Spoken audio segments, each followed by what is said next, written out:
Last week, a black Louisiana state trooper by the name of Carl Cavalier received a letter notifying him that he was being removed from the police force. And the reason is because he broke the rules by speaking to the media. And what did he speak to the media about? Well, I'm glad you asked. He spoke to the media about what he believes to be excessive use of force, essentially brutality, in his department, along with racism that this man believes exists within his department because he believes he has seen it. Specifically, what they were talking about was the case of Ronald Greene. Greene was a black man who died after he was beaten and dragged in a struggle with troopers.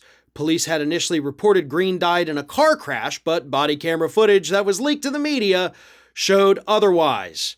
Cavalier gave interviews to local television stations in Louisiana, indicating that he was disappointed it required leaked body camera footage to get the department to discipline the officers involved in Greene's deaths. And now he got fired.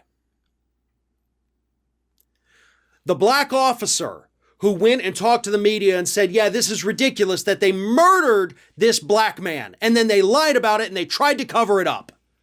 That's ridiculous. And then the force says, hey, dude, you can't say that. You're fired. He's fired. These officers murdered a man, and the guy that was mad about it is the one that gets fired.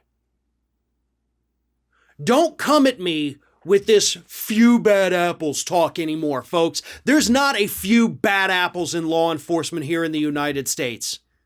There's a few good apples. And now there's one less good apple. Mr. Cavalier, from everything I can tell, did everything right. He was a decent cop. He was one of the few good ones out there. And he got fired for it. He got fired for being a good person. He got fired for doing the right thing. He got fired for calling out everything that we have been talking about, everyone in the media has been talking about for years. Now he doesn't have a job. This is a sick, twisted system, folks, and it cannot be reformed. It has to be torn down and built into something that actually works, something that actually resembles justice here in the United States, because this ain't it. And if you think the situation is getting better than what it was a few years ago, then clearly you are not paying attention. Because again, did you hear the story of Mr. Ronald Greene getting dragged and beaten and murdered by police officers? Did you see the body camera footage? Because it was leaked. I'll be honest, I didn't. I didn't know any of this existed. And had it not been reported that this officer got fired for speaking out about it, that is another black man dead at the hands of police officers that we wouldn't have even known about. Because we are becoming numb to these things. But it's not just a few bad apples.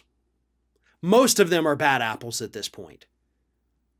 And the only way to solve the problem is to throw out the entire bunch, rebuild the whole damn thing, and hopefully make it a place where racists and blatant, just angry, violent people no longer feel like they have a home. Because that's the problem. The racists, the violent people, they feel that being on the police force, that's their home. They're welcome there. Their views are welcome there. Their personalities are welcome there. And as long as they feel welcome, stories like this are going to continue to happen. Ring of Fire has fresh content 7 days a week, so if you want to be reminded about it, don't forget to subscribe to the channel, hit the little bell to be notified every time a new video goes up.